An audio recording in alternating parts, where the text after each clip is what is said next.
Welcome to the series in food microbiology.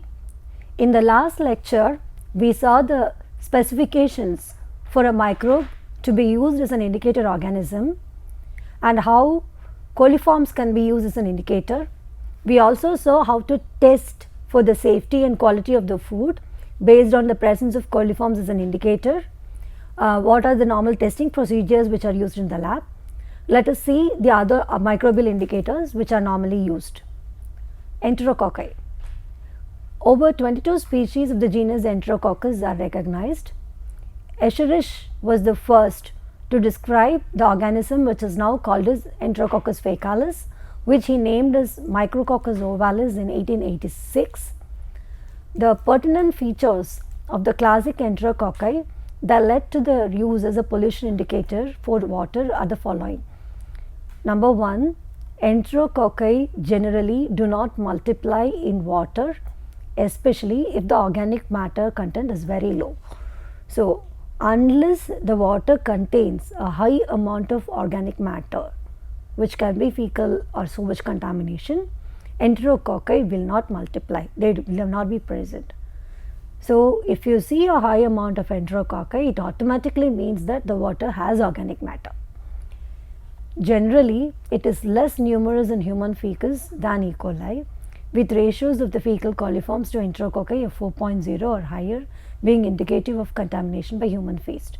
So, E. coli is actually present in very high number in human feces, but Enterococci are present in less. So, a high indicator of Enterococci indicates that there is contamination by human waste. Hence, classic enterococcal tests presumably reflect more closely the numbers of intestinal pathogens rather than fecal coliforms. So, rather than going to test for a normal level of fecal coliform, taking E. coli as a standard, Enterococci can be used because since they are normally present in less number, gut microbiome, and naturally present in less number in the fecus, if your sample contains high amount, it indicates high amount of contamination for the sample concerned. The Enterococci die off at a slower rate than coliforms and waters, and thus would normally outlive the pathogens whose presence they are used to indicate. So, they also have a longer living rate, so which means that their metabolism is comparatively slower. So, their growth rate would be less as well as their death rate would also be less rather than when compared to the other coliforms. So, they would outlive the pathogen. So, even if the pathogens are dead, they would indicate the contamination by their presence itself. The other organism which we talk about are the bifidobacteria. The common occurrence of the bifidobacteria in stools led Mosel to suggest the use of these gram-positive anaerobes as indicators of fecal pollution, especially of waters. The genus Bifidobacterium consists of at least 25 species of catalase negative non-motile rods. By using the bifidobacteria, it is possible to determine their origin among the following three sources: human feces, animal feces, or environmental. The type of bifidobacteria colonizing each humans versus animal versus environmental is different. So, based on which is the type of bifidobacterium which is present as a contaminant, you can pinpoint that the drinking water or your foodstuff is contaminated specifically with human excreta, animal excreta, or it is going to be general environmental excreta. The method for distinguishing between human and animal strains was devised by Gavini et al., and it divides bifidobacteria into 7 groups. So, this determination of which is the source was devised by Gavini, and accordingly we divide it into 7 groups, where those of human origin belongs to group 1, 3 and 7. So, if there is presence of group 1, group 3 or group 7 bifidobacterium in a given food sample or in a given drinking water, it indicates that that has been contamination by human fecal source. The close association of bifidobacterium with feces, their usual absence where fecal matter does not occur, their lack of growth in water, and this specific association of some only with human feces make these bacteria attractive as pollution indicators. So, normally wherever there is no contamination, bifidobacterium will not occur. 2, normally they don't grow in normal water unless contamination is present. And since we can specify that this bifidobacterium is from human or this bifidobacterium is from animal source, these will work as a fantastic indicator organism. They are strict anaerobes, tend to grow slowly and require several days for results. They are more likely to grow in meat and seafood products than vegetables because of the high natural activity of the oxidant reduction potential of the latter. It is possible that they could serve as indicators for meat and seafood. So, because of their anaerobic nature and because of their nature to grow, tendency to grow in meat and seafood products, these bifidobacterium can be used as an indicator organism for meat and seafood rather than for vegetable matter. Codes of good manufacturing practice. Now, based on, so far we saw the microbiological standards, specifications and criteria, and we also saw which are the common microorganisms which can be used as indicator organisms. Now, the good manufacturing practice is, on the other hand, those, or GMP is defined as those procedures in a food processing plant which consistently yield products of acceptable microbiological quality, suitably monitored by laboratory and inline tests. So, GMP is something which any processing unit will have, which will tell you that we tested using this, because of these tests and because of these checks, we have a product which is of uniform quality irrespective of whatever day or time or whatever you check. Our product quality would be uniform. A code of GMP must define the details of the processes that are necessary to achieve this goal. So, then what is the standard or the criteria or the condition used by the company to maintain the uniformity and the quality of the product concerned? So, that must be defined here. So, this would be the time, the temperature, etc., then the details of the equipment, its maintenance, its sanitation details, then the plant layout, the disinfection procedure, hygiene practice, laboratory tests. So, all these would be defined under what we call as a good manufacturing practice. Codes of GMP have been produced by a variety of organizations like the national regulatory bodies and international organizations such as the Codex Alimentarius Commission. So, there are two major bodies which regulate the GMP. One is national, the other is international. So, Codex Alimentarius Commission is the international body. Then we have the national regulatory bodies which also take care of the GMP statutes. The HACCP concept. This HACCP was originally the Hazard Analysis and Critical Control Point, was originally developed jointly by Pillsbury Company, the National Aeronautics and Space Administration, the NASA, and the US NATIC laboratories to produce foods with high assurance for safety for use in the space program. So, when they were planning the food for the astronauts who are working for the aeronaut programs and the safety level, they developed this HACCP to evolve and enumerate the quality conditions. There are two components to identify and analyze the hazards. So, for a particular type of foodstuff, what is the hazard you are talking about? That is identification of the hazard associated with the production and processing of a specific type of food. So, which pathogen can be expected to be present in a food? At what level? Is there any method by which we can eliminate the presence of these pathogens altogether? So, that would be the identification and analysis of the hazard. To identify critical control points or CCP, that is the places during processing of a food where proper control measures need to be implemented in order to prevent any risk to the consumers. So, this might be, these CCP or the critical checkpoints would be the probable places during the processing where the safety level can be compromised. So, then you have to find out and pinpoint that particular critical point and then take steps to eliminate the presence of microbes during that particular condition or that particular processing step. HACCP is regarded as a systemic approach to assure safety and as a better method than end product testing. So, instead of doing everything and getting the end product and then going to test for microbiological safety evaluation, we take care of this in a systemic, in a step by step condition for in all steps of the processing, so that wherever you find a hazard, you immediately eliminate it. In 1973, this was adopted by the US Food and Drug Administration for the inspection of low acid canned food. And after that, it has been more and more widely applied to all aspects of food production, food processing and food service, and to all scales of operation from large industrial concerns through to cottage industries and even domestic food preparation. So now HACCP is there to all, irrespective of whether you are a small scale or a large scale or a huge industrial setup. It is now being applied to anything related with food processing. So how do we define hazard in a HACCP system? A hazard is a source of danger, defined as a biological, chemical or physical property with the potential to cause an adverse health effect. So any physical, chemical or a biological component in the food which can cause an adverse reaction in the health. It can be allergenicity, it can be toxicity, it can be lethal. So anything that causes any of these, we call it as a hazard.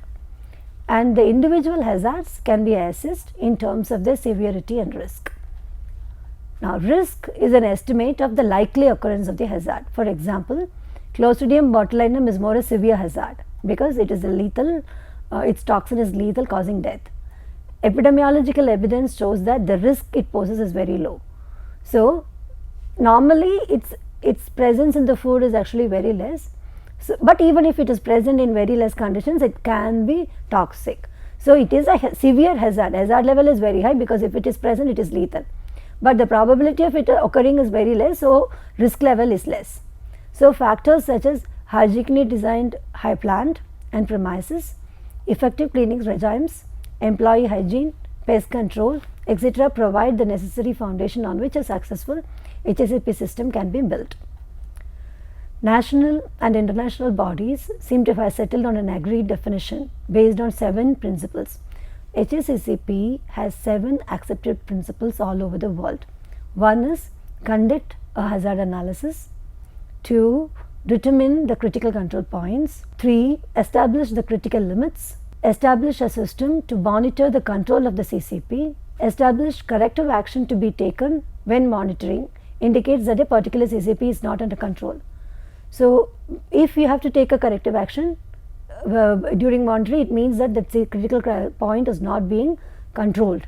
There is some error there. Establish procedures to verify that the HACCP system is working effectively. Establish documentation concerning all the procedures and the records appropriate to these principles and their applications.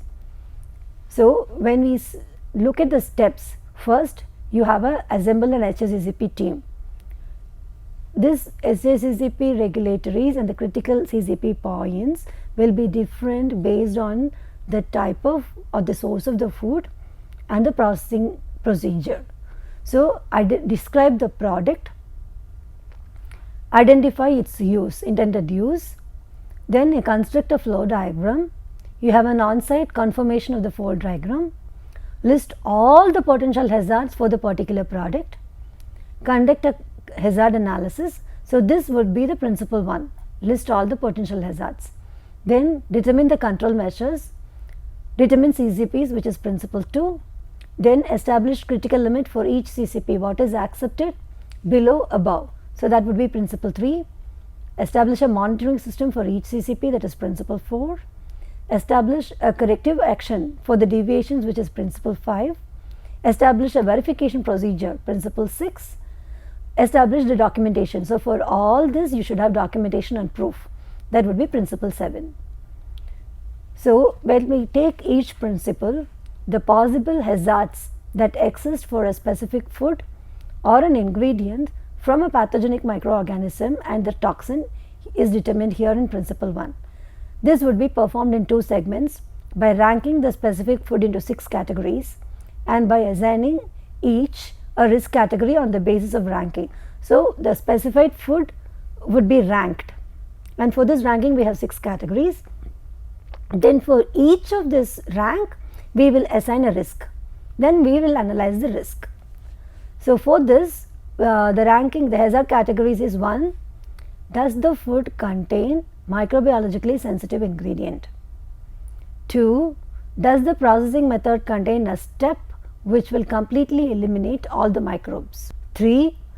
Does the processing method have a step for post-processive contamination? So, you have eliminated the microbes in one step, but after that step, is there any checkpoint where the food can likely be contaminated by microbes or their toxins? Is there a possibility of abusing the product during subsequent handling?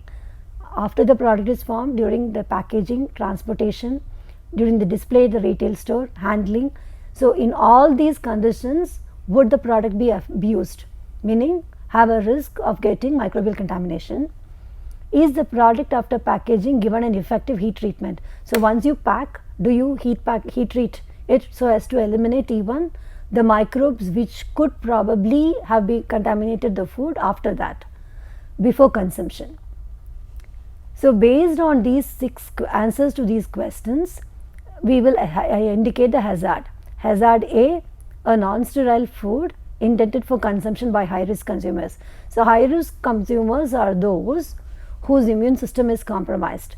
For example, infants, elderly people, sick people, and the immunocompromised. For example, HIV infected people, for them if they are immunocompromised, or any other autoimmune disorder people, for there already the immune system is under a problem.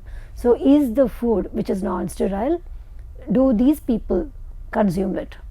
Hazard B, the product contains sensitive ingredients. So, the product might contain microbes which might be toxic. Hazard C, the process does not contain a step to destroy microbial organism. So, there is no step where you destroy or eliminate the microbes. Hazard D, the product is subject to recontamination after processing. So, even if you had a typical step where you remove the microbes, after that there is a step where there can be a possible contamination before packaging, after processing and before packaging.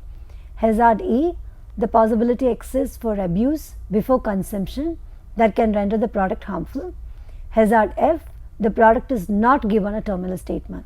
So, then this would be the risk of the hazard. Now, a food is ranked according to A to E. So, how many plus and how many minus? For example, I can say the possibility exists for abuse before consumption but after package. So, if that is said, this is a plus, this is a plus. So, among these 6 categories, a particular food product, how many plus is there and how many minus is there? So, based on that, we will rank the risk. So, for example, category 6, which is there for the non-sterile food applicable to high risk people. Category 5, which has 5 hazard characteristics B, C, D, E and F. Then 4, which has 4 hazard characteristics. Risk 3 would be a food which has 3 hazard characteristics, typically B through F. 2 would be which have 2 hazard characteristics B through F, and 1 a food that has total of 1 hazard. From B to F only 1 hazard, and you have a category O where there is no hazard. So, this would be the ranking based on the HACCP, and all this is based on principle 1. Now, to principle 2, to control the microbiological hazards in the food production system, for that we have to check the CCP. So, a CCP is any point or a procedure in a specified food system where effective control must be implemented to prevent hazard. So, we define the critical point there. That's what are the steps which we take to control the hazard there. All hazards in a food production system, from growing and harvesting to final consumption, must have or must be regulated or controlled at some points to ensure the safety. In principle 3, to control microbiological hazard at each identified, you have identified a CCP, and based on principle 3, what is for each identified CCP, you set a limit. What is the acceptable limit? What is the unacceptable limit? So, this would be the temperature, time, water activity, pH, the type of preservatives and the amount of preservatives which are used, and in some cases the change, aroma, what is acceptable, what not acceptable, the texture of the food, appearance. So, that would be the CCP there, and 1 or more critical limit may be necessary at each CCP, and all of them should be present to ensure that the hazards are under control. Principle 4, the CCP used for a specific food production must be monitored. So we should have a monitoring team to find out whether the system is effective and in controlling the hazards concerned. The monitoring can be continuous, like heat treatment of the product. If the continuous monitoring cannot be adopted, then it can be done at reliable intervals. And all results of the monitoring must be documented and signed by persons during the monitoring as well as by an official of the company. Principle 5. In case a deviation from the present HACCP plan is identified, so we have analyzed the hazards, we have made a risk analysis, but if there is any deviation from the acceptable HACCP plan in the food production operation, then we should take effective corrective actions to ensure the safety. The corrective actions must demonstrate that it is effective in controlling the potential hazard resulting from the deviation. So we have deviated from the CCP, we have taken a corrective action to check the deviation. So that should be demonstrated that whatever steps you have taken, that takes care of the CCP and effectively controls the contamination. Principle 6. Records of the HACCP plan developed for a specific production should be kept. So for a particular product, you should have an HACCP plan, and that should be recorded and maintained in the particular plant. In addition, documents of the CCP monitoring and any deviation and corrective procedures. So if are you following CCP? Is there a deviation? If there is a deviation, what is the step taken and whether it is working? So all those should be documented and kept as proof in the record room of the plant concerned. And if necessary, the records must be made available to the so if the regulatory agency asks for the record, then it should be supplied to them. It should be maintained by the food industry. Principle 7. Verification systems should be established to ensure that the HACCP system developed for a specific food production system is working effectively to ensure safety to the consumers. So you have made a hazard analysis, risk analysis, check the critical points, taken steps to cover everything. So all these, there should be some verification system that for a food, this is the HACCP, this is the risk, this is the step taken to correct the contamination, and it is working, the proof, and that is evidenced by this proof. So there should be a verification that yes, the proof works. So for that, effective verification system should be there. Both the food producer and the regulatory agency have to be involved in the verification. So this verification would be done not only by the industry as a self-check, but also by the regulatory. So both of them work together to verify the HACCP laws, the risk, the verification procedures together to find out the effectiveness of the HACCP. The verification methods will include testing the samples for physical, chemical, sensory and microbiological criteria as established in the HACCP plan. So randomly, either the regulatory aspect or from the food industry, you can take a sample, make it undergo physical checking, make it undergo chemical checking, then do a sensory evaluation to find out whether the spoilage organisms or the texture or the organoleptic quality of the food has been damaged.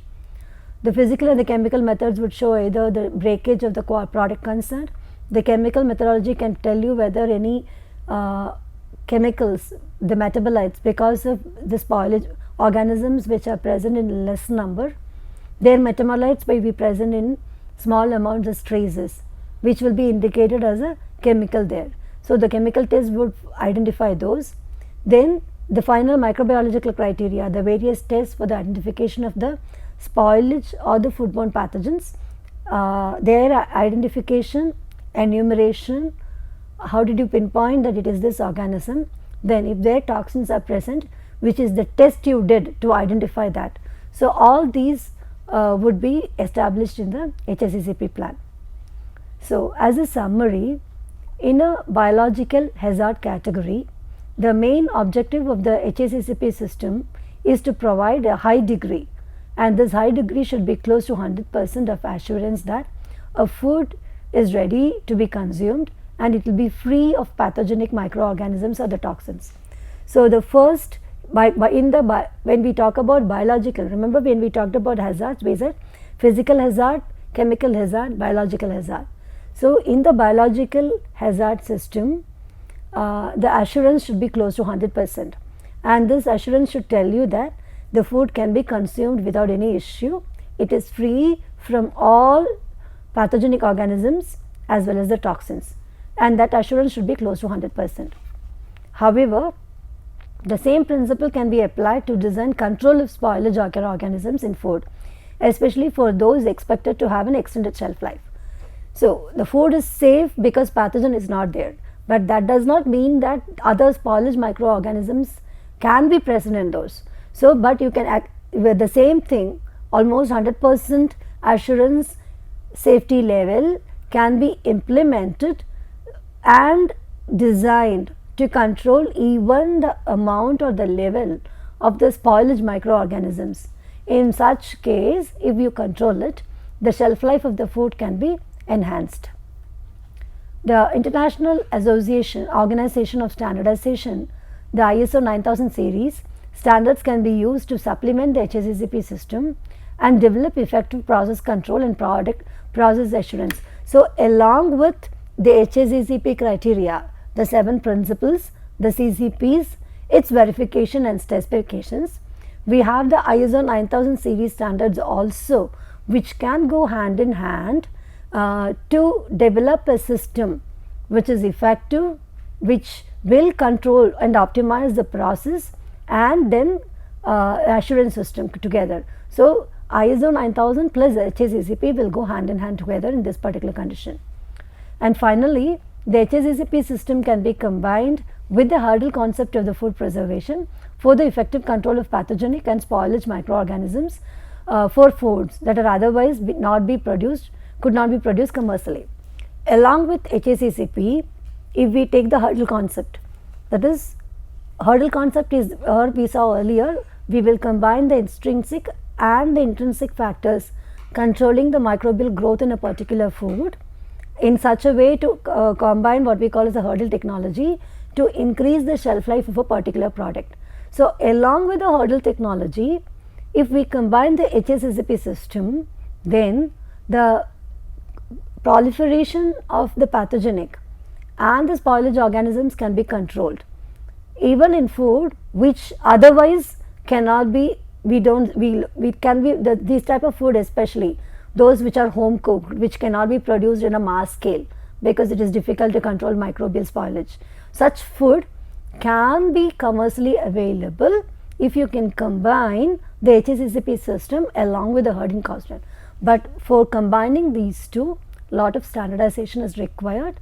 You need to have a specific hurdle technology, a combination of both the intrinsic and the extrinsic factors for that particular food concerned, and exclusive data specifying which are the spoilage organisms for that particular food, what are the conditions of their growth, the intrinsic and the extrinsic factors controlling their growth, that has to be well studied and well established. And then you have to have a combinatorial hurdle technology. Then you put in the 7 principles of HACCP for this production and analyze the hazards, set the CCP, then do a risk analysis, combine this HACCP with the hurdle concept to produce the food commercially. This is a painstaking procedure, but it can be done with proper protocols. So, based on this, for each food, you can specify what is the relevance of HACCP in the current scenario. Now, when we are talking about export of food, and each nation has its own indigenous products, traditional products, which can be exported, which can be a source for exportation. So, for those, when anything has to be exported, especially in the case of a food industry, the HACCP relevance becomes very important, because otherwise the food would be liable to get rejected. So, what is the relevance of the HACCP in the current scenario has to be specified depending upon the food and the food product. For that particular food, how will you make a decision tree to identify CCP? How will you analyze, not only analyze CCP, how will you put an HACCP? How will you identify the hazard? How will you check the CCP?